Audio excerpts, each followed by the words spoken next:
भक्तिम पराम भगवती प्रतिलभ्य काम, वो भगवान के चरणों की भक्ति प्राप्त कर लेता है।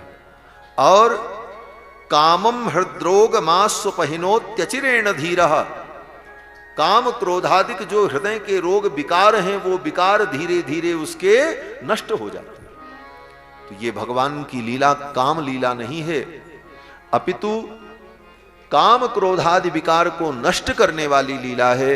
इस लीला को जो श्रवण करता है वो काम क्रोधादि विकार से मुक्त हो जाता है। इसीलिए सुखदेव जैसे परमहंस इस लीला का गान करते हैं। 5 अध्याय में सुखदेव जी ने राजा परीक्षित को भगवान की रास लीला का वर्णन किया। इसके बाद कथा आती है, भगवान ने अंबिका वन में सुदर्शन नाम के विद्याधर का उद्धार किया। सुदर्शन नाम का एक विद्याधर था, अंगिरा महर्षि के शाप से अजगर सर्प के रूप में अंबिका वन में रहता था। शिवरात्रि के दिन गोप ग्वाल बाल वहां भगवान शिव का पूजन करने गए। रात्रि में वो अजगर आया और नंद बाबा को निगलने लगा। सब गोप ग्वाल बाल छुड़ाने का प्रयत्न करते रहे, लेकिन वो अजगर बड़ा भयानक था, छोड़े ही नहीं। अंत में नंद बाबा ने भगवान को पुकारा। नंद बाबा ने कहा, कन्हैया मुझे बचा लो।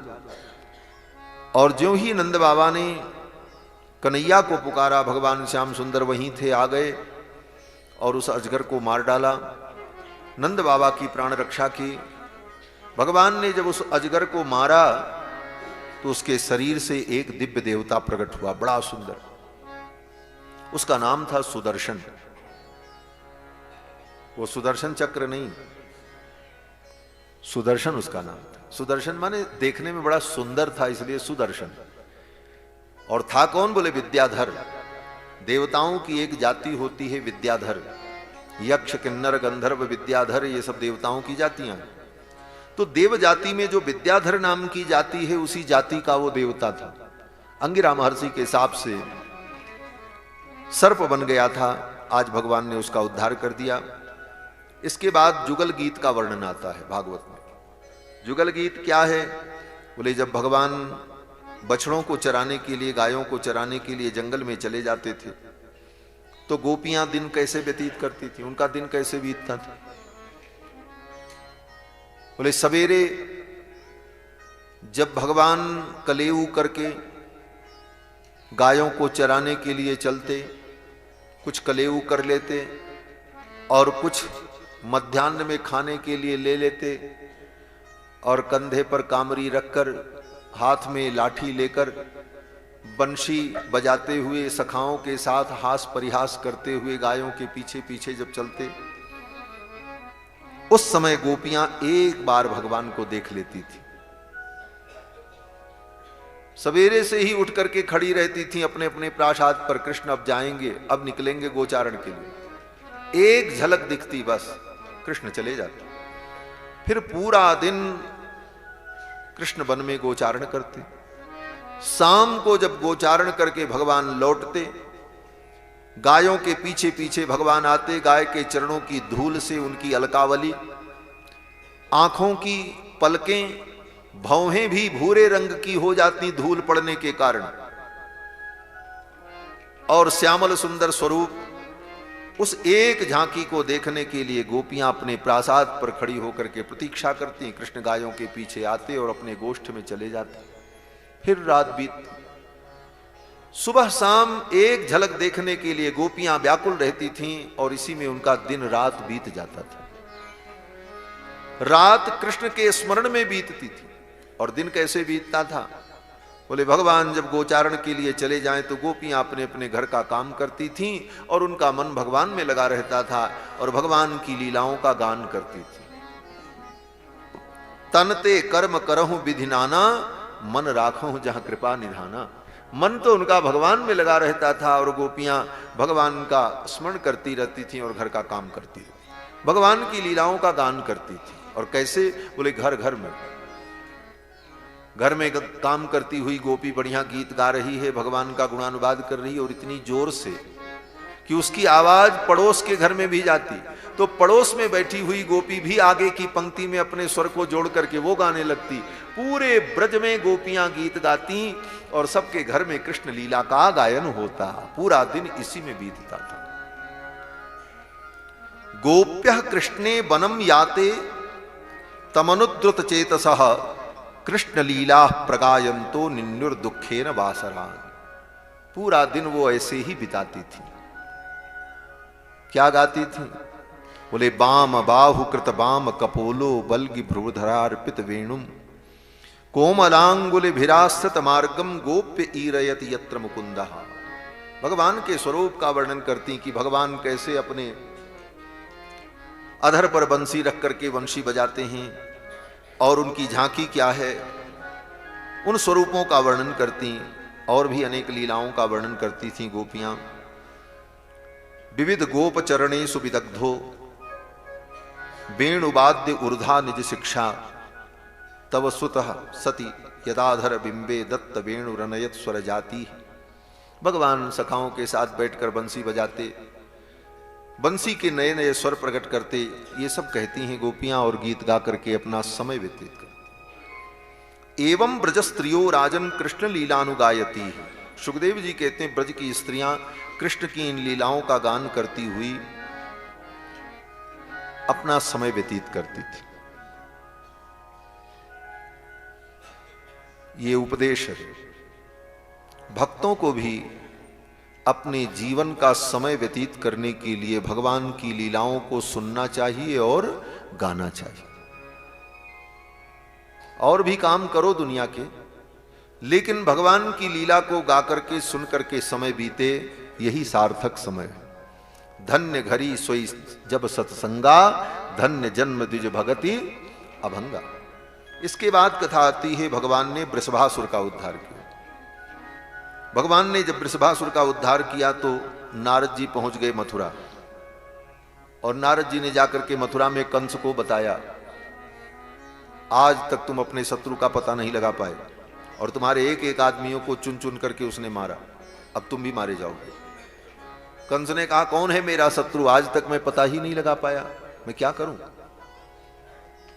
नारद जी ने कहा वृंदावन में नंद बाबा के घर में जो बालक कृष्ण हैं वो कृष्ण ही तुम्हारा शत्रु है।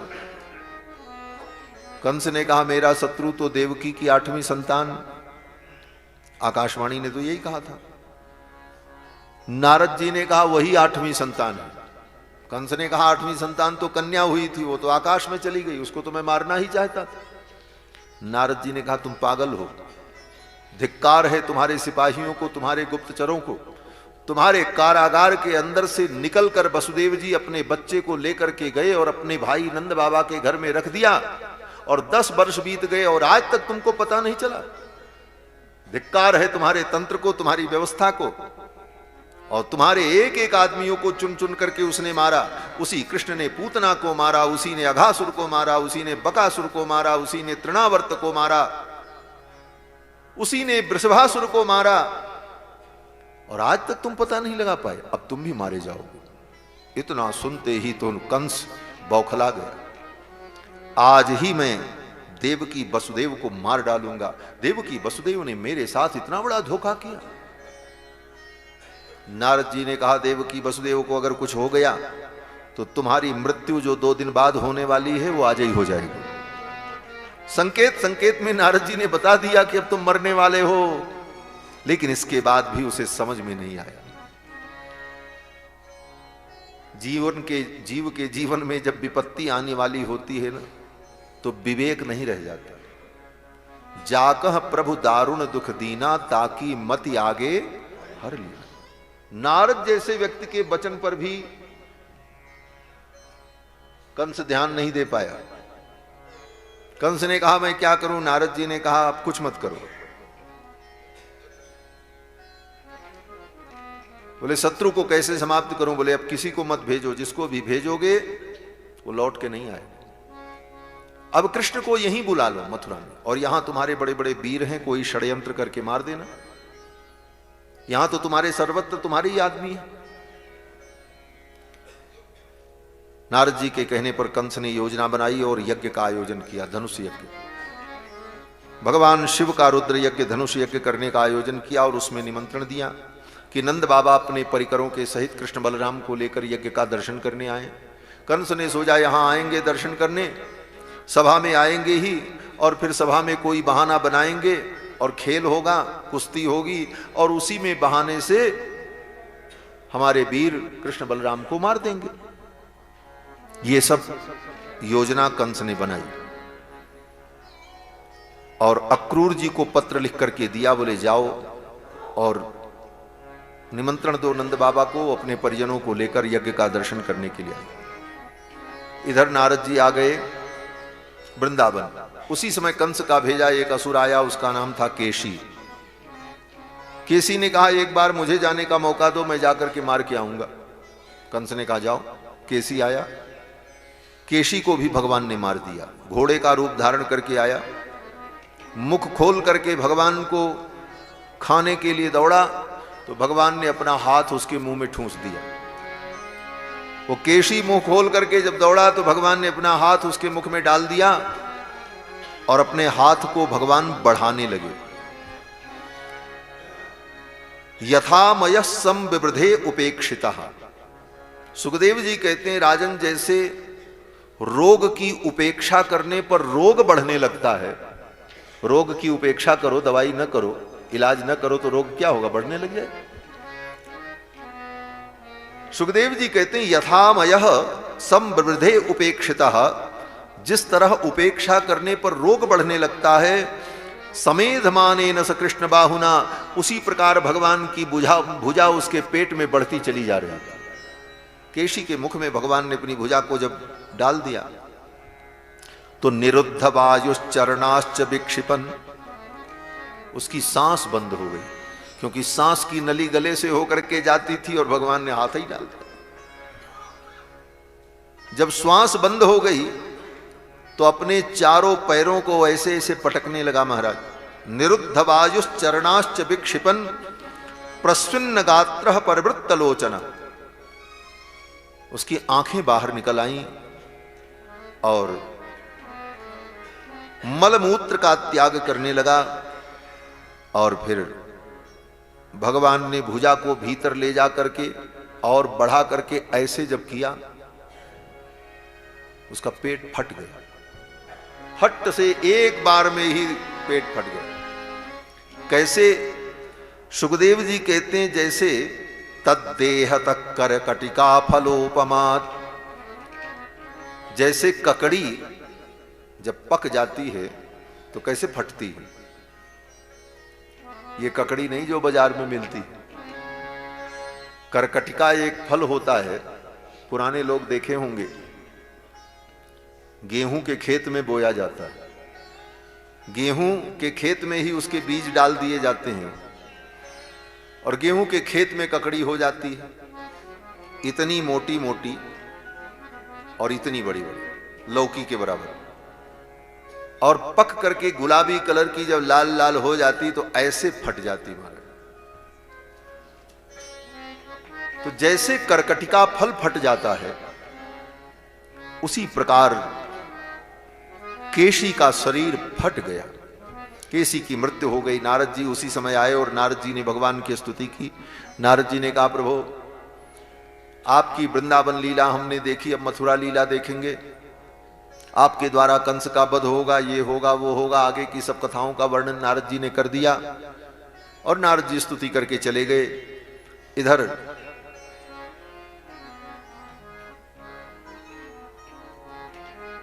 अक्रूर जी पत्र लेकर के आए, निमंत्रण दिया।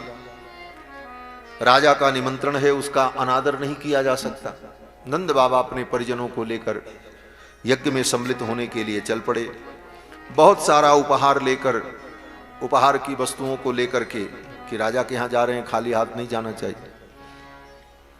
अपनी मंडली लेकर के आए, मथुरा में विश्राम घाट पर विश्राम किया। सायंकाल भगवान ने नंद बाबा से कहा बाबा आपकी अनुमति हो तो हम लोग थोड़ा नगर घूम लें। नंद बाबा ने कहा ठीक है जाओ। कहीं कोई लड़ाई झगड़ा मत करना, शांति से जाना, शांति से चले आना। कन्हैया ने कहा बाबा जैसे जाएंगे वैसे ही आ जाएंगे। भगवान कृष्ण, बलराम और सखा ये सब मथुरा नगर देखने के लिए निकले। जिस गली से जाते मथुरा की स्त्रियां गोपियां भगवान के ऊपर पुष्प की वर्षा करते। अभ्यवर्षन् सौमनस्यैहि प्रमदा बल केशवो। मथुरा की प्रमदाएं भगवान बलराम और कृष्ण के ऊपर पुष्प की वर्षा करती। पहली बार भगवान मथुरा आए तो गोपियां कैसे जानती थी मथुरा की स्त्रियां कि ये कृष्ण बलराम भगवान है? बोले गोकुल से, वृंदावन से गोपियां दूध दही बेचने के लिए मथुरा में आती थी, क्योंकि उनका यही धंधा था। दूध दही बेचने मथुरा तक आती थी। वहां के गोप ग्वाल बाल दूध दही बेचने के लिए मथुरा तक आते थे और कृष्ण के प्रेम में इतने उन्मत्त थे कि आते हुए दूध दही बेचते हुए कृष्ण का ही नाम लेते थे। विक्रेतु कामा अखिल गोप कन्या मुरारी पादार्पित चित्तवृत्ति दध्यादिकम मोहवशाद वोचत गोविंद दामोदर माधवेति। तो मथुरा की गोपियां जब सुनती तो पूछती कृष्ण कैसे हैं, कृष्ण की आंखें कैसी हैं, उनकी अलकावली कैसी है, उनके अधर कैसे हैं, उनकी नासिका कैसी है, उनके कपोल कैसे हैं। तो ब्रज की गोपियां जो नित्य दर्शन करती थी कृष्ण का वो सब वर्णन करती। सुन सुन करके उन गोपियों के मन में भगवान कृष्ण की जो झांकी थी, जो स्वरूप था वो दृढ़ हो चुका था। और जब गलियों में भगवान आए तो देखते ही सखियों ने पहचान लिया ये तो कृष्ण बलराम है। अगर पहले से गोपियों के मुख से कृष्ण कथा न सुनी होती गोपियां मथुरा की तो कृष्ण को न पहचान पाते। यही स्थिति हमारी आपकी। हम लोग तो नगर के हैं ना, नागर हैं, नगर में रहने वाले नागर होते और नगर में रहने वाली जो स्त्रियां हैं वो नागरी हैं। तो नगर की उन गोपियों ने और लोगों ने कृष्ण को देखा नहीं था, लेकिन कृष्ण के विषय में सुना था और सुनने के कारण उन्हें भगवान के स्वरूप का ज्ञान था। इसलिए भगवान को देखते ही पहचान गए ये तो कृष्ण है, ये बलराम है। सबको पहचान लिया ये मनसुखा है, ये श्रीदामा है, क्योंकि सबकी चर्चा होती थी। ये आप अपने जीवन में अनुभव करो। इतने दिनों से आप कथा सुन रहे हो, भगवान श्री कृष्ण अपनी पूरी सखा मंडली के साथ कहीं मिल जाएं तो क्या पहचानने में देर लगेगी? तुरंत पहचान लोगे ये तो कृष्ण है मोर मुकुट लगाए हुए, ये बलराम है, ये मनसुखा है, ये श्रीदामा है, ये अमुक है।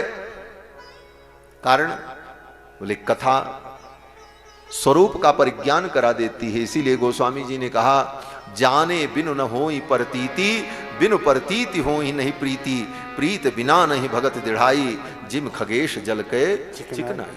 जाने बिनु न होई परतीति, जाने बिनु न होई परतीति, बिनु परतीत होई नहीं प्रीति, बिनु परतीत होई नहीं प्रीति, प्रीत बिना नहीं भगति दृढ़ाई, प्रीत बिना नहीं भगति दृढ़ाई, जिम खगेश जल के चिकनाई, जिम खगेश जल के चिकनाई, जिम खगेश जल के चिकनाई, जिम खगेश जल के चिकनाई।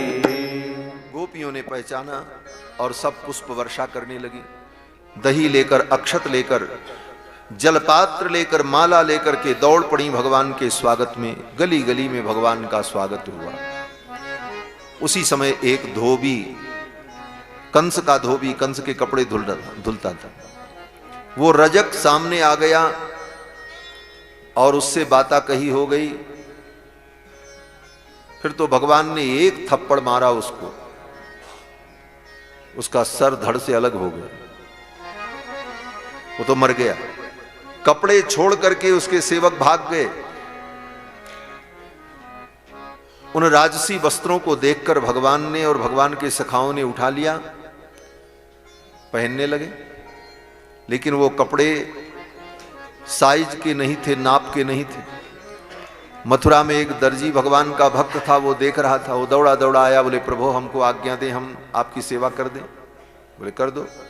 उस दर्जी ने उन कपड़ों को काट काट करके सखाओं के अनुकूल बना दिया, फिट बना दिया एकदम। अब सभी सखा राजसी वस्त्र पहनकर, कृष्ण बलराम उस राजसी वस्त्र को पहनकर बड़े आनंदित हुए। चले आगे मथुरा में एक सुदामा नाम का माली रहता था, उसका नाम था सुदामा। फूलों की माला बनाता था और बेचता था। भगवान का भक्त था। भगवान श्याम सुंदर उसके द्वार पर पहुंचे। सुदामा माली ने भगवान को पुष्प की माला पहनाई, उसको भक्ति का आशीर्वाद भगवान ने दिया। और फिर वहां से भगवान आगे बढ़े तो कुब्जा मिल गई। 3 जगह से टेढ़ी कुब्जा राजा कंस के लिए चंदन लेकर के जाती थी। भगवान ने कुब्जा को रोका और कहा सखी ये चंदन मुझे दे दो। क्यों? बोले कपड़े बड़े सुंदर हैं, गले में माला भी हो गई, अब चंदन लग जाए तो शोभा बन जाए हमारी, तो हमारी शोभा तुम बना दो। कुब्जा ने कहा महाराज चंदन तो मैं आपको दे दूंगी, लेकिन मेरी शर्त है। बोले क्या? बोले इस चंदन वाली के सहित चंदन को अगर आप स्वीकार करो तो मैं चंदन देने को तैयार। चंदन वारी सहित लेहु चंदन यदुनंदन। हे यदुनंदन, इस चंदन वारी को भी अपने चरणों की दासी बना लो। प्रसन्नो भगवान कुब्जाम त्रिविक्राम रुचिराननाम। कुब्जा के इस प्रेममय वचन को सुनकर भगवान प्रसन्न हो गए और भगवान ने कहा ठीक है। फिर तो कुब्जा ने भगवान को चंदन दिया। भगवान ने चंदन लगाया। फिर तो भगवान ने सोचा मैं कुब्जा को सुंदरी बना दूं। ये 3 जगह से टेढ़ी है, कुबड़ी थी। रामावतार में भी एक कुबड़ी थी, लेकिन उस कुबड़ी ने बड़ा उपद्रव किया था हमारा। लेकिन ये कुबड़ी जो है भगवान की परम भक्ता है। भगवान ने इसको सुंदरी बना दिया। कहते हैं कि ये कुबड़ी कौन थी कुब्जा? बोले ये पिछले जन्म में सूर्पणखा थी। सूर्पणखा थी तो भगवान ने उसको कुरूप बना दिया था, उसका नाक कान काट लिया था। तो भगवान ने कहा उस बार इसको मैंने कुरूप बना दिया था, इस बार मैं इसको सुंदरी बना दूं, क्योंकि ये श्रद्धा से आई है मेरे चरणों में। तो भगवान ने कुब्जा को सुंदरी बना दिया। उसके दोनों पांव के पंजे पर अपने पांव के पंजों को रखा, अपने पांव के पंजे से उसके पांव के पंजे को दबाया, बायां हाथ उसके कुबड़ पर लगाया और दाहिने हाथ की 2 उंगली उसकी ठुड्डी पर लगाई। खट का झटका दिया, 3 जगह से टेढ़ी कुब्जा सुंदर हो गई, सीधी हो गई, उसका टेढ़ापन दूर हो गया। ऋज्वी कर्तुम मनश्चक्रे दर्शयन दर्शने फलम। कैसे सीधा किया? बोले पदभ्यामाक्रम्य प्रपदे, पैर से पैर को दबाकर, द्वयंगुलत्तान पाणिना, और 2 उंगलियों को उसकी चिबुक पर लगाकर खट का झटका दिया। सातदर्जुसमानांगी बृहक्षोणिपयोधरा, वो सीधी हो गई और परम सुंदरी हो गई। फिर तो कुब्जा ने भगवान के पीतांबर को पकड़ा और खींचने लगी। बोले चलो श्याम सुंदर मेरे घर। बोले क्यों? कुब्जा ने कहा मेरे घर चलो, मैं आपका चरण धोऊंगी, आरती उतारूंगी, आपको चंदन लगाऊंगी, आपकी स्तुति करूंगी, आपका चरण दबाऊंगी, ये सौभाग्य मुझे प्रदान करो। बार बार भगवान के पीतांबर की कोर को पकड़कर खींच रही थी। भगवान ने कहा अभी तो तू चली जा, बाद में मैं तेरे यहां आऊंगा। उत्तरीयांतमाकृष्य, भगवान के उत्तरीयांत माने भगवान के कंधे की चादर का अंतिम हिस्सा माने कोना। उत्तरीयांत, उत्तरीय के अंतिम छोर को पकड़ करके कुब्जा खींच रही थी। स्मयंती जात हृच्छया, चलो श्याम सुंदर मेरे घर। भगवान ने कहा अभी तू चुपचाप चली जा, मैं बाद में आऊंगा। कब? बोले जब मैं अकेले रहूंगा। अभी सब सखा साथ में अभी मैं चलूंगा तो तू कोई अपने मन की बात मुझसे कह नहीं पाएगी, मैं भी कुछ कह नहीं पाऊंगा, इसलिए अभी तो तू जा, बाद में मैं तेरे घर आऊंगा। कुब्जा चली गई। बाद में भगवान कुब्जा के घर गए हैं मथुरा, लेकिन अकेले नहीं गए भगवान, उद्धव को लेकर के गए। उद्धव भगवान के परम अंतरंग सखा है। उद्धवो बुद्धि सत्तम कृष्णस्यासीत सखा कश्चित्। कृष्ण भगवान के सखा हैं उद्धव जी। कृष्णस्य दयितः सखा, अत्यंत प्रिय सखा हैं उद्धव जी। उद्धव जी को लेकर के भगवान गए कुब्जा के घर। कुब्जा ने जब देखा भगवान को द्वार पर तो पहले तो प्रसन्न हुई, तब तक पीछे से उद्धव जी पहुंचे। उद्धव को देखते ही कुब्जा के मुंह पर जो प्रसन्नता थी वो प्रसन्नता चली गई, उदास हो गई बेचारी। आए तो इतनी प्रतीक्षा के बाद, और साथ में ये एक विपत्ति लेकर के आए। तो लेकिन अब आ गए थे तो स्वागत तो करना ही था। कुब्जा ने भगवान का स्वागत किया, भोजन कराया। उद्धव जी को भी भोजन कराया बेमन से, मन तो दुखी हो गया था। अंत में दोनों के लिए बिस्तर लगा दिए, भगवान कृष्ण के लिए उद्धव के लिए, दोनों विश्राम किए। दोनों को विश्राम करा करके कुब्जा जब अपने कक्ष में गई तो अपने बिस्तर पर बैठकर बेचारी रो रही थी। इतनी प्रतीक्षा के बाद कृष्ण आए, मैं अपने मन की बात भी न कह सकी, और यह सोच करके कुब्जा रो रही थी। तब तक कुब्जा ने क्या देखा कि भगवान कुब्जा के निज कक्ष में प्रकट हो गए। एक रूप से भगवान उद्धव के पास सोए हुए थे और एक रूप से भगवान कुब्जा के कक्ष में प्रकट हुए। अनेक रूप रूपाय विष्णवे प्रभु विष्णवे। अनेक रूप धारण करके लीला करने में समर्थ भगवान, उनके लिए क्या असंभव है। तब कुब्जा ने देखा, बोले आप यहां। कुब्जा ने कहा आप तो वहां सोए थे। बोले जाओ जाकर के देखो।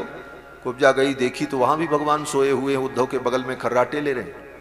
तब कुब्जा समझ गई ये तो साक्षात ईश्वर है, परमात्मा। पहले तो कुब्जा ने भगवान को सामान्य पुरुष की दृष्टि से ही देखा, लेकिन भगवान ने इस लीला के माध्यम से उसे अपने निज स्वरूप का अनुभव कराया, और उस स्वरूप का अनुभव होने के बाद कुब्जा के अंदर भक्ति दृढ़ हुई, और भगवान के स्वरूप को जान करके कुब्जा के मन में जो विकार थे वो विकार भी नष्ट हो गए। फिर तो भगवान से कुब्जा ने अपने मन की बात कही, और रात्रि भर भगवान कुब्जा के पास रहे। कुब्जा भगवान से अपने मन की बात कहती, भगवान सुनते, और अपने हृदय के सारे दुख को कुब्जा ने निवेदन किया। प्रातः काल भगवान अपने घर गए। तो ये सब लीलाएं भगवान ने की हैं। तो कुब्जा को तो भगवान ने विदा कर दिया। फिर भगवान आगे चले और पहुंचे वहां जहां पर धनुष रखा हुआ था। शंकर जी का धनुष जिसकी पूजा करता था कंस, उस धनुष को भगवान ने उठा लिया। बोले दर्शन के लिए वो धनुष रखा था, सब लोग आकर के दर्शन करते थे, प्रणाम करते थे। सिपाही सैनिक दूर से देखते रहते थे, किसी को संदेह तो था नहीं कि कोई इसको उठाएगा। भगवान भी आए कृष्ण बलराम सखाओं को लेकर, और उस धनुष को प्रणाम करने के लिए भगवान ऐसे झुके। तो सिपाहियों ने सोचा जैसे सब प्रणाम कर रहा है ऐसे बालक भी प्रणाम कर रहा हूं, लेकिन भगवान ने इधर उधर देखी, कनखी मारी और देखा सिपाही सैनिक असावधान है। फट से भगवान ने धनुष को ऐसे उठा लिया और उठा करके बीच से तोड़ करके दोनों टुकड़े वहीं डाल दिए। धनुष जब टूट गया, अब तो सिपाही सैनिक दौड़े, पकड़ो पकड़ो। धनुष के उस टुकड़े को, एक टुकड़े को बलराम जी को दे दिया, एक टुकड़ा भगवान ने ले लिया और उसी टुकड़े से घुमा घुमा करके कितने सैनिकों को मृत्यु के घाट उतार दिया। जो बचे वो भाग गए। कंस को पता चला धनुष टूट गया, कंस जान गया मेरी मृत्यु आ गई। कुबलया पीड़ हाथी को मदिरा पिला करके महल के द्वार पर खड़ा कर दिया। कृष्ण बलराम जब रंगशाला में आए तो ये हाथी उनको कुचल करके मार देगा। दूसरे दिन प्रातः काल कृष्ण बलराम अपने सखाओं को लेकर, नंद बाबा को लेकर, सबको लेकर कंस के दरबार में जाते रंगशाला में। द्वार पर जब पहुंचे तो कुबलया पीड़ हाथी खड़ा था। भगवान ने महावत से कहा, ये हाथी हटाओ, मुझे जाने दो, मुझे रास्ता दो। महावत ने कहा, यह हाथी नहीं हटेगा। भगवान ने कहा ये हाथी नहीं हटेगा तो इस हाथी के सहित मैं तुमको जमपुरी पहुंचा दूंगा, जान लो। नो चेत सकुंजरम त्वाद्य नयामि यम साधनम, तुमको मैं यमपुरी पहुंचा दूंगा। महावत ने हाथी को इशारा कर दिया, हाथी दौड़ पड़ा मारने के लिए। भगवान भागे, हाथी ने दौड़ाया, आगे जाकर भगवान भूमि पर लेट गए। हाथी ने अपने दांत से प्रहार किया, भगवान सरक करके उसके चारों पैरों के बीच से पीछे से निकल के बाहर आ गए। वो हाथी अपनी सूंड को इधर उधर करके सूंघने लगा कि गया कहां वो बालक। जब नहीं मिला तब हाथी इधर उधर देखने लगा उठ करके। तब तक भगवान श्याम सुंदर पीछे पहुंच गए, जाकर उसकी पूंछ को पकड़ लिया। पूंछ पकड़ करके भगवान खींचने लगे, हाथी चिघाड़ने लगा। 100 हाथ तक भगवान उस हाथी को खींचते लेकर के गए, घसीटते हुए, फिर छोड़ दिया। और फिर सामने आकर के भगवान ने उसकी सूंड को पकड़ा और उठा करके पटक दिया। और जब पटका, तम मत्वा पतितम क्रुद्धो दंताभ्याम सोहन क्षितिम, फिर तो भगवान ने कुबलया पीठ को उठा करके भूमि पर पटका। नृगह्य पाणिना हस्तम पातयामास भूतले, नृगह्य पाणिना हस्तम, हाथी के हाथ को पकड़कर भगवान ने उसको भूमि पर पटक दिया। बोले हाथी का हाथ कहां होता है? बोले हाथी ही एक जानवर ऐसा है जिसको हाथ होता है, बाकी किसी जानवर को हाथ नहीं होता। बाकी तो 4 पैर होते हैं सब। हाथी की जो सूंड होती है वो एक स्पेशल हाथ है हाथी का। और जिस जानवर को हाथ हो उसी को कहते हैं हाथी। ये हाथी शब्द इसीलिए कहा जाता है। हाथी क्यों कहा जाता है? जिसके हाथ हो। और संस्कृत में हाथ को कहते हैं हस्त, और जिसके पास हस्त हो उसको कहते हैं हस्ती, इसीलिए उसको हस्ती कहा जाता है। बाकी किसी जानवर को हाथ नहीं होता, पैर केवल होता है। मनुष्य को हाथ होता है या तो हाथी को हाथ होता है, बाकी पशु को हाथ नहीं होता। इसीलिए वेद व्यास जी कहते हैं कि नृगह्य पाणिना हस्तम, भगवान ने अपने पाणी के द्वारा हस्तम निगृह्य, हाथी के हाथ को अर्थात उसकी सूंड को पकड़ लिया और पकड़ करके उठा करके पटक दिया। जब पटका तो पातयामास भूतले पतितस्य पदाक्रम्य मृगेन्द्र इव लीलया दंतमुत्पाट्य तेनेभम हस्तिपाश्चाहन धरिहि। और फिर पटकने के बाद उसकी सूंड पर भगवान ने अपने पैर को रखा, एक पैर से उसकी सूंड को दबाया और दोनों हाथ से दोनों दांत ऐसे पकड़े और खींच करके उखाड़ दिए। और फिर उन्हीं दांतों को उल्टा करके उसी के शरीर में धंसा दिया। हाथी की मृत्यु हो गई। 10,000 हाथी का बल रखने वाला कुबलया पीठ मर गया। फिर तो उस दांत को, एक दांत बलराम जी को दे दिया, एक दांत भगवान ने ले लिया। गजदंत कंधे पर ऐसे रखा लाठी के समान। उस दांत से खून टपक रहा था क्योंकि ताजा ताजा दांत हाथी का उखाड़ा गया। दोनों भाई जब चले रंगशाला में, देखने वालों की तो महाराज बुद्धि खराब। ये वीरता, ये पराक्रम, 10-10 वर्ष के बालक और 10,000 हाथी का बल रखने वाले हाथी को 10 सेकंड में मार करके गिरा दिया। अब तो जब भगवान पहुंचे सभा में, कंस तो व्याकुल हो गया, लेकिन ऊपर से अपना नाटक करता रहा। आओ वीरों, तुम्हारा स्वागत है। यहां बड़े बड़े मल्ल हैं, इनके साथ तुम्हारा मल्ल युद्ध हो, प्रजा देखेगी। अब तो रंगशाला में मल्ल युद्ध प्रारंभ हुआ। चाणूर मुष्टिक भगवान से लड़ने के लिए आए, कुश्ती लड़ने के लिए। चाणूर मुष्टिक को बलराम, भगवान श्री कृष्ण और बलराम ने, दोनों भाइयों ने मार डाला। सल तोषल आए, उनको मार दिया। कूट नाम का एक पहलवान आया, उसका नाम कूट था, उसको भी मार दिया भगवान। ये जब बड़े बड़े वीर मारे गए, कंस पागल हो गया। उसकी आंखों के सामने ये बड़े बड़े पहलवान मार दिए गए। कंस ने कहा, मारो मारो, पकड़ लो इनको, जाने मत देना, ये मेरे शत्रु हैं। निस्सारयत दुर्वृत्तौ, इन दुर्वृत्तों को पकड़ लो, बंदी बना लो, इनको महल से निकालो। वसुदेवात्मजौ पुरात धनम हरत गोपानाम नंदम बदनीत दुर्मतिम, इस दुर्मति नंद को बंदी बना लो। इस नंद ने मेरे शत्रु को आश्रय दिया, और मेरा पिता जो है ना, मेरा बाप उग्रसेन, वह भी इनसे मिला हुआ है। उग्रसेन पिता चापी सानुगः परपक्षगः, वो मेरा बाप भी इनसे, मेरे शत्रुओं से मिल गया है, उसे भी मार डालो। एवं विकथमाने वही कंसे, कंस इस प्रकार विकथन कर रहा था, बड़बड़ा रहा था। भगवान ने कहा बस अब इसकी मृत्यु आ गई।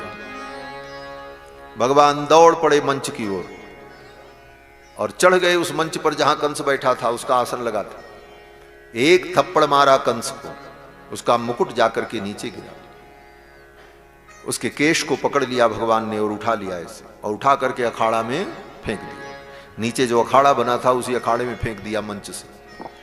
कंस उठता उसके पहले भगवान ने मंच से छलांग लगाई और कंस की छाती पर कूदे, और इतनी जोर से भगवान कूदे कंस की छाती पर कि भगवान आए कंस की छाती पर, भगवान आए नीचे और कंस गया ऊपर।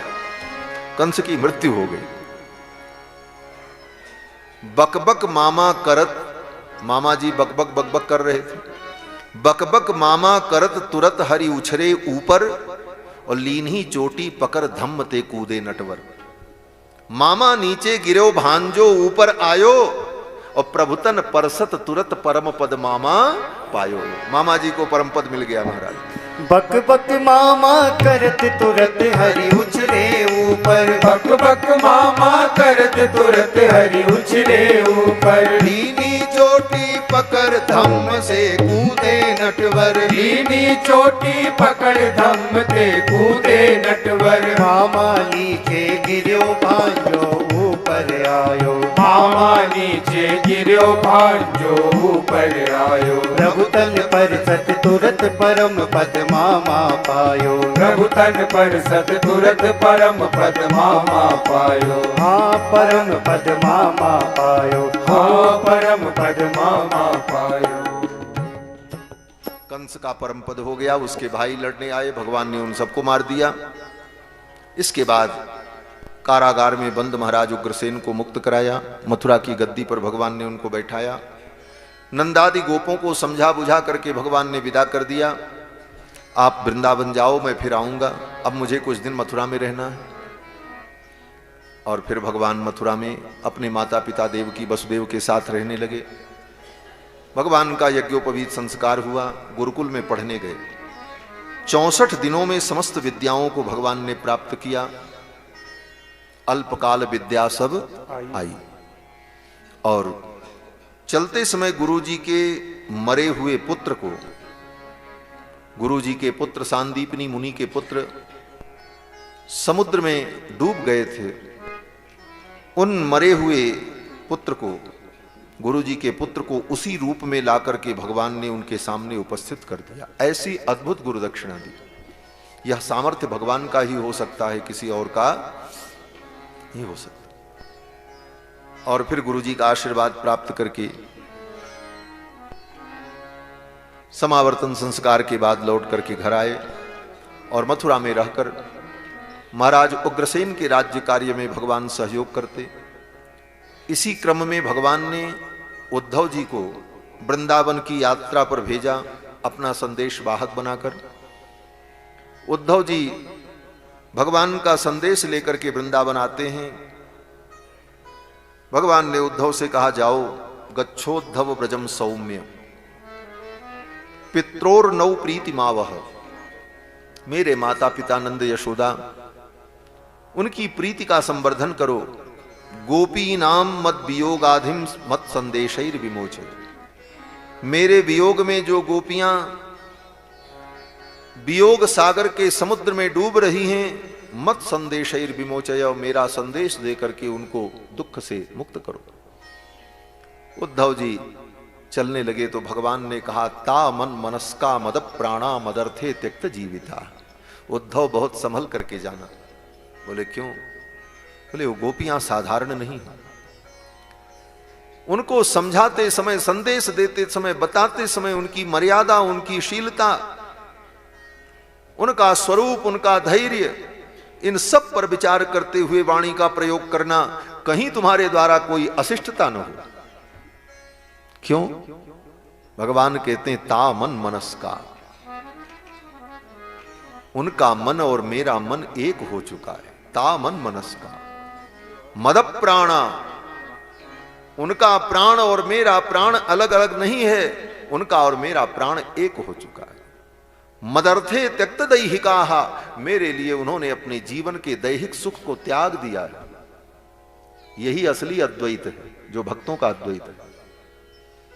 अद्वैत का मतलब क्या? दो न हो, एक हो जाए। वो ज्ञानियों का अद्वैत जो है वो तो यही कहता है अहम ब्रह्मास्मि, मैं ब्रह्म हूं, हमारे उसमें कोई भेद नहीं। लेकिन भक्तों का अद्वैत क्या है? क्योंकि अद्वैत तो वेद का सिद्धांत है, उसका हम विरोध नहीं कर सकते, उसका विरोध नहीं है। इसीलिए उस अद्वैत को विशिष्ट स्वरूप में अनुभव किया हमारे आचार्यों ने, इसीलिए उसका नाम विशिष्टाद्वैत है। वो विशिष्टाद्वैत क्या है? बोले यही है। गोपियां कहती हैं, वो भगवान कहते हैं मन मनस्का मद प्राणा मदर्थे त्यक्त दैहिका, मेरा मन मेरा प्राण मेरी इंद्रियां सब एक हैं गोपियों के साथ। मामेव दयितम प्रेष्ठम आत्मानम मनसागता, और वो मेरे वियोग में तो हैं, लेकिन उनका वियोग केवल दैहिक है। आत्मानम मनसागता, वो मन से तो हमें प्राप्त हो चुकी हैं, शरीर से ही केवल दूर है। इसलिए हे उद्धव, उन्हें संदेश देकर उनके दुख को दूर करना। उद्धव जी चले, रास्ते में बड़ी कल्पनाएं थी उद्धव जी की। क्या कल्पना थी? बोले वृंदावन की स्थिति बड़ी भयानक होगी, कृष्ण के वियोग में कोई रो रहा होगा, किसी ने भोजन नहीं किया होगा, इतने दिनों हो गए, लोगों के शरीर सूख गए होंगे, वृंदावन के पशु पक्षी कृष्ण के वियोग में कृशकाय हो गए होंगे। वृंदावन का वह सौंदर्य और वो वृंदावन की सुषमा सुरभि सब कुछ समाप्त हो चुकी होगी, बड़ा नीरस होगा वृंदावन। यही कल्पना थी उद्धव जी की कि जब जाएंगे तो ऐसे देखने को मिलेगा।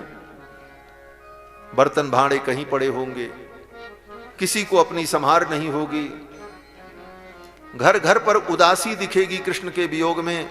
यह सब कल्पनाएं उद्धव जी की थीं। लेकिन उद्धव जी जब पहुंचे वृंदावन में तो क्या देखा महाराज? इतस्ततो विलंघद्भिर्गो वत्सैर्मंडितम सितैहि। उद्धव जी ने देखा बछड़े दूध पीकर, सायंकाल उद्धव जी पहुंचे थे, बछड़े दूध पी करके उछल रहे थे, कभी इधर भाग रहे थे, कभी उधर भाग रहे थे, पूंछ उठा करके, प्रसन्न होकर के।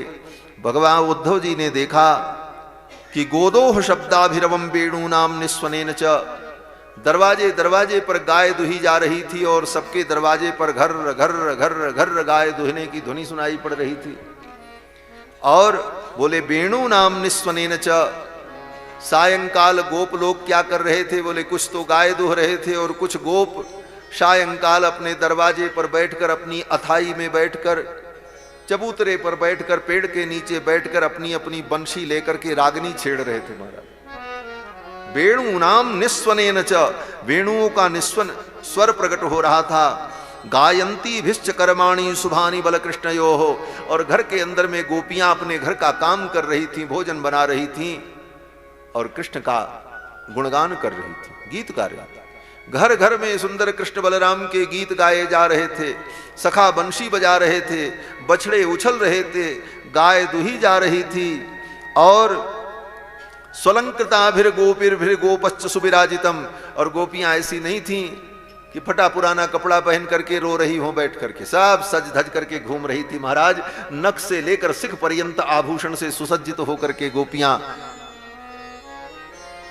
अपने अपने घर में शोभा को प्राप्त हो रही थी। और तो और अग्न्यार कातिथ गो विप्र पितृ देवार्चनान्वित, सबके घर में अग्निहोत्र हो रहा था। सायंकाल अग्निहोत्र हो रहा था और अग्निहोत्र की सुगंध आ रही थी और देवताओं का पूजन चल रहा था। धूप दीपैश्च माल्यैश्च गोपा वासैर मनोरमम, सबके घर में सायंकाल दीपक जलाए गए थे, धूप जल रही थी। ऐसा मंगलमय वातावरण ब्रज का था। उद्धव जी ने सोचा कृष्ण के वियोग में हमारी कल्पना तो कुछ और थी। ये सब कैसे था? बोले इसका 3 कारण बताया आचार्यों ने। वृंदावन में जो भगवान के भक्त हैं वो 3 प्रकार के हैं। तो सब भगवान के प्रेमी, लेकिन उसमें कुछ भक्त ऐसे हैं जिनका प्रेम अविवेक प्रधान है। विवेक प्रधान प्रेम नहीं है, अविवेक प्रधान प्रेम है। और दूसरे प्रेमी कैसे हैं? बोले विश्रंभक प्रधान प्रेम उनका है। और तीसरे प्रेमी कौन है? बोले जिनका प्रेम उत्कंठा प्रधान है। अविवेक प्रधान, विश्रंभक प्रधान और उत्कंठा प्रधान। अब इन तीनों में विवरण करें तो जो गाय हैं, बछड़े हैं, हिरण हैं, पशु पक्षी हैं, वो उनका प्रेम कैसा है? बोले उनका प्रेम भगवान के प्रति है, लेकिन अविवेक प्रधान प्रेम है। क्योंकि पशु हैं, उतना विवेक उनको नहीं। उनको लगता है कृष्ण कहीं गए नहीं, यहीं होंगे, अभी घर से निकलेंगे, फिर आएंगे, फिर मिलेंगे। उनको ये नहीं पता है कि ऐसी ऐसी घटना हुई और भगवान गोविंद कृष्ण मथुरा चले गए, अब लौट करके आने वाले नहीं हैं। ये सब विवेक उनको नहीं था, क्योंकि वो पशु थे। तो अविवेक प्रधान प्रेम होने के कारण भगवान कृष्ण के वियोग का दुख उनको अनुभव नहीं हो रहा था। वो सब उछल कूद रहे थे, फिर कृष्ण मिलेंगे। और विसंभक प्रधान प्रेम किसका था? बोले मित्रों का। जो भगवान के सखा हंसुक मनसुख श्रीदामा, वो सब प्रसन्न होकर के खेल रहे थे। उनको भी कृष्ण के वियोग का कोई दुख नहीं था। क्यों? बोले उनका प्रेम विश्रंभक प्रधान प्रेम था। विश्रंभक माने विश्वास। उन सखाओं को भगवान पर विश्वास है। जाते जाते भगवान ने कहा था, मनसुखा चिंता मत करना, मैं आऊंगा, हमारे खिलौने सब सुरक्षित रहें, और फिर आएंगे तो ये खेल खेलेंगे, वो खेल खेलेंगे। यही सब कह करके भगवान गए थे। तो भगवान के उन वचनों पर इतना विश्वास था उन सखाओं को कि उनको कोई टेंशन नहीं था। वो जान रहे थे हाँ गए हैं कृष्ण, आ जाएंगे। इस कारण से वो प्रसन्न रहते थे। और उत्कंठा प्रधान प्रेम, बोले उत्कंठा प्रधान प्रेम गोपियों का था। गोपियों के अंदर ये उत्कंठा थी, कृष्ण आएंगे, मिलेंगे। और उत्कंठा प्रधान प्रेम होने के कारण गोपियां भी व्याकुल नहीं होती थी, प्रसन्न थी कि गोविंद आएंगे। उनके मन में हमेशा ये उत्कंठा बनी रहती थी, कृष्ण आएंगे, कृष्ण आएंगे। इसीलिए सज धज करके तैयार घूमती खेलती रहती थी और कुछ न कुछ करती थी, सचेष्ट रहती थी। उद्धव जी ने जब देखा ब्रज की इस स्थिति को, फिर तो उद्धव जी ने जो संदेश सुनाया, गोपियों ने सुना। गोपियों ने उल्टे उद्धव जी को जो जो सुना दी, महाराज ऊधव सूधो होई गयो सुन गोपिन के बहन। गोपियों की वाणी सुन करके उद्धव जो है सूधो हो गए, महाराज सूधे हो गए। ऊधव सूधो है गयो सुन गोपिन के बहन। क्यों? बोले उद्धव जी तो ज्ञान दिखाने, ज्ञान बताने आए थे। उद्धव जी ने कहा वो कृष्ण कहीं अलग नहीं है, तुम्हारे अंदर हैं, वो सर्वत्र हैं, उनका कभी किसी से वियोग नहीं होता, किसी से संजोग नहीं होता। वो दुनिया की ज्ञान की बातें बताई। गोपियों ने कहा उद्धव अब जा करके कृष्ण से कह देना कि ये ज्ञान तो हमको समझ में नहीं आया, और अगर यही ज्ञान उनको बताना था तो फिर साथ में कुछ और भेज दिए होते। बोले क्या? बोले साथ में श्रृंगी, सेली, कमंडल, माला सब भेज देते, हम सब जोगनी बन करके फिर भजन करती। गोपियों ने कहा उद्धव ये कृष्ण बड़ा छलिया है महाराज, मैं जानती हूं। असली मां बाप मिल गए तो नंद यशोदा को भूल गए। कृष्ण बड़े कपटी हैं। गोपियों ने बहुत कुछ कहा है भगवान को। इसका नाम है भ्रमर गीत। और इस भ्रमर गीत में गोपियों ने जो कहा है इसका नाम है जल्प। इसको साहित्य में जल्प कहते हैं। और इस जल्प के कई प्रकार हैं, जल्प, विजल्प, संजल्प, अतिजल्प, और उसके सबके अलग अलग लक्षण हैं साहित्य में। जल्प किसको कहते हैं, जल संजल्प क्या है, जल्प क्या है, विजल्प क्या है, अतिजल्प क्या है। और ये सारे श्लोक तत्त जल्पों की व्याख्या में प्रयुक्त हैं। लेकिन कुल मिलाकर के जल्प की जो स्थिति होती है, जल्प की कई दशा होती है। क्या दशा होती है? बोले चिंतात्र जागरोद्वेगो। वियोग में जो जल्प होता है उसमें चिंता, चिंता के बाद जागरण, नींद ना आना, चिंतात्र जागरण, उद्वेगो, उद्वेग आता है, रोष आता है, तानवम, तनाव आता है, जिसको तनाव कहते हैं। हम आजकल बड़े तनाव में हैं, लोग कहते हैं ना। तो वियोग में चिंता, जागरण, उद्वेग, तनाव, मलिनांगता। मलिनांगता माने उद्वेग के कारण, चिंता के कारण, तनाव के कारण वो अपना ख्याल नहीं रख पाता, उसका मुख मलिन हो जाता है, शरीर मलिन हो जाता है। और फिर वह वियोग जब और प्रबल हो जाता है तब प्रलापो, फिर प्रलाप होने लगता है। फिर वह प्रलाप से भी ऊपर जाने पर व्याधि ही उसको रोगग्रस्त बना देता है। और फिर उससे भी ऊपर जब वियोग का ज्वर चढ़ता है तब उन्माद हो जाता है, उसको उन्माद कहते हैं। और फिर उन्माद के बाद जब वियोग और अपनी चरम सीमा पर पहुंचता है तब बोले मोह, मोह हो जाता है। और फिर उससे आगे जब वियोग अपने चरम पर पहुंचता है तो मृत्यु हो जाती है, मर जाता है। ये वियोग की 10 दशाओं का वर्णन है। चिंतात्र जागरोद्वेगो तानवम मलिनांगता, प्रलापो व्याधि उन्मादो मोहो मृत्युर्दशादश। ये प्रेम में, वियोग में 10 दशाएं होती हैं व्यक्ति को। गोपियों ने अपने उस जल्प में इन सब बातों का स्मरण किया है। ये तो भागवत का रस है महाराज। जिंदगी बीत जाए, सुनते रहो, अनुभव करते रहो। महापुरुषों ने कितना अनुभव किया है और कितना विषय है, उन सारे विषयों को हम लोग बस प्रणाम करते हैं। भगवान उद्धव जी महाराज आए थे संदेश सुनाने, फिर तो उद्धव जी वहीं रुक गए और 6 महीने तक वृंदावन में रहे। और 6 महीने रहकर उद्धव जी ने भगवान की सब लीलाओं को गोपियों के मुख से सुना। और उसके बाद उद्धव जी लौट करके वृंदावन, मथुरा आए। इसके बाद कथा आती है, कंस के ससुर जरासंध ने मथुरा पर आक्रमण कर दिया। जरासंध को जब पता चला कि मेरी बेटी को विधवा बनाने वाला कृष्ण है, तो जरासंध ने बदला लेने के लिए 23 अक्षौहिणी सेना लेकर मथुरा पर आक्रमण कर दिया। भगवान ने उसकी सेना को मार दिया, उसे छोड़ दिया। फिर वो गया, फिर सेना सजाया, फिर आक्रमण किया, फिर भगवान ने सेना को मारा, उसे छोड़ दिया। 17 बार मथुरा पर आक्रमण किया जरासंध। हर बार भगवान छोड़ देते। पहली बार जब भगवान ने छोड़ा, दूसरी बार फिर आया, फिर भगवान छोड़ने लगे तो बलराम जी ने कहा इसे मार दो। पिछली बार छोड़े थे तो ये फिर आया बदमाश, ये फिर जाएगा, सेना सजा करके आएगा, तो इसे मार देने में ही भलाई है। भगवान ने कहा भैया इसको मार तो सकते हैं लेकिन हम इसे कुछ सोच करके छोड़ते हैं। बोले क्या सोच कर? भगवान ने कहा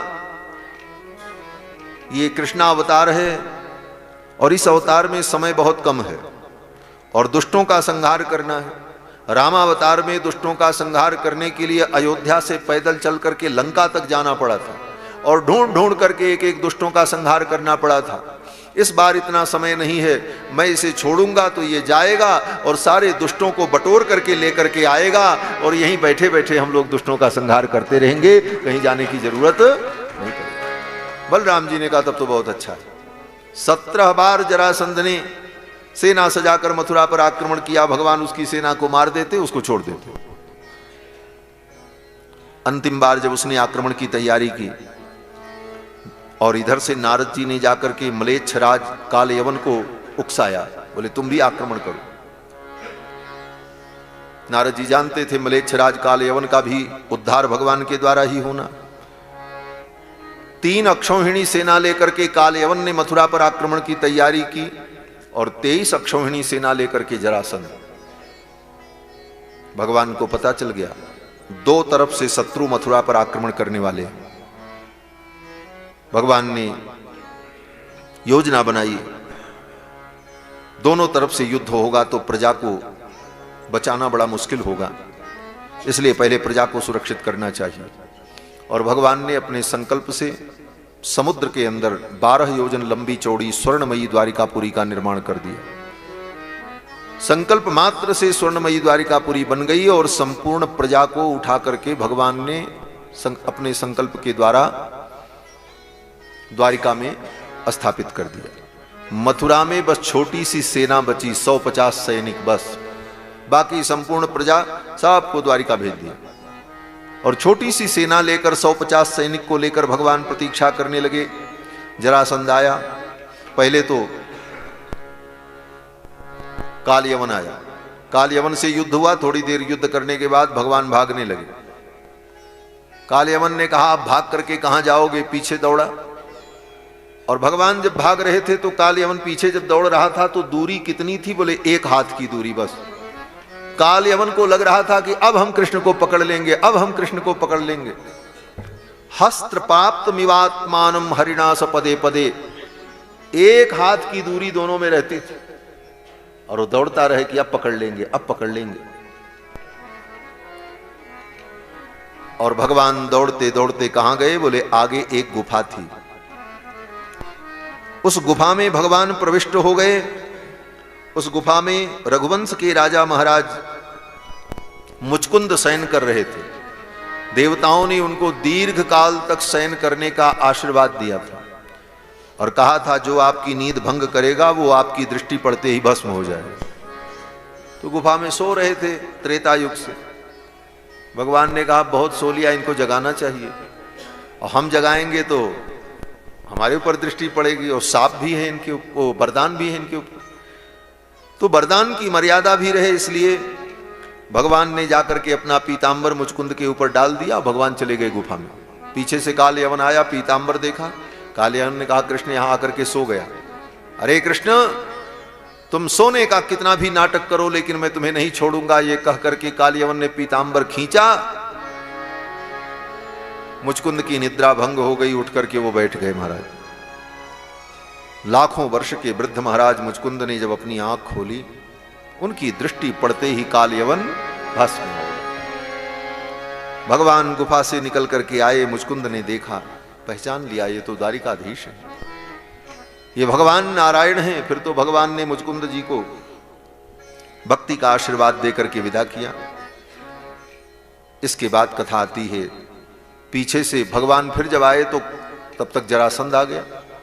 जरासंध ने इससे भी युद्ध हुआ, फिर भगवान भागे, जरासंध ने पीछा किया। आगे जाकर के भगवान एक पर्वत पर चढ़ गए। जरासंध ने अपने सैनिकों से कहा इस पर्वत पे आग लगा दो। चारों तरफ से घेर करके पर्वत पर आग लगा दी। जरासंध ने सोचा इसी आग में कृष्ण बलराम जल जाएंगे। जरासंध तो यह सोच करके चला गया कि अब तो कृष्ण बलराम उसी में जल के मर जाएगा। जरासंध चला गया, भगवान उस पर्वत से कूदे, अग्नि को पार करके बाहर आ गए और भगवान द्वारिकापुरी पहुंच गए। बोलो द्वारिकाधीश भगवान की जय। भगवान द्वारिका पहुंच गए और फिर द्वारिका में भगवान का विवाह होता है। द्वारिका की लीला, सबसे पहली लीला क्या है? विवाह लीला। गोकुल लीला हो गई, वृंदावन लीला हो गई, मथुरा लीला हो गई, अब द्वारिका लीला। द्वारिका में सबसे पहले बलराम जी का विवाह हुआ। ये बड़े भैया हैं, पहले बड़े भैया का विवाह हुआ, क्योंकि नियम है बड़े भाई के विवाह के पहले अगर छोटे भाई का विवाह हो जाए तो दोनों को प्रायश्चित्त करना पड़ता है, पाप लगता है। इसको परिवेत्ता परिवित्त पाप कहते हैं। बड़े भाई के रहते छोटा भाई जाकर के पहले ब्याह अगर कर ले तो बड़ा भारी प्रायश्चित्त है उसका शास्त्र में। बड़े भाई के रहते छोटा भाई अग्निहोत्र ले ले, उसको भी प्रायश्चित्त लगता है। तो भगवान ने सोचा पहले भैया का विवाह हो जाए तब मैं विवाह करूं। फिर तो बलराम जी का विवाह हुआ।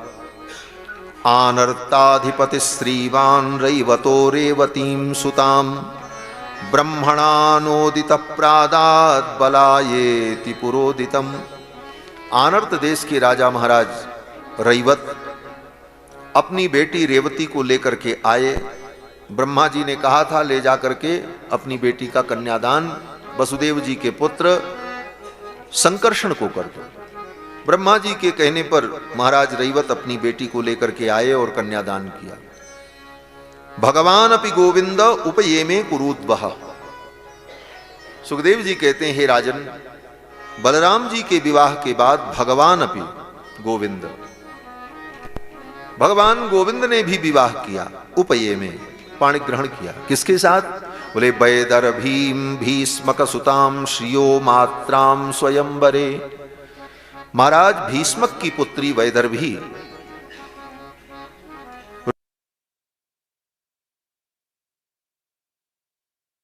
सुखदेव जी ने कहा कि राजन, भीष्मक की पुत्री रुक्मिणी भगवान को चाहती थी।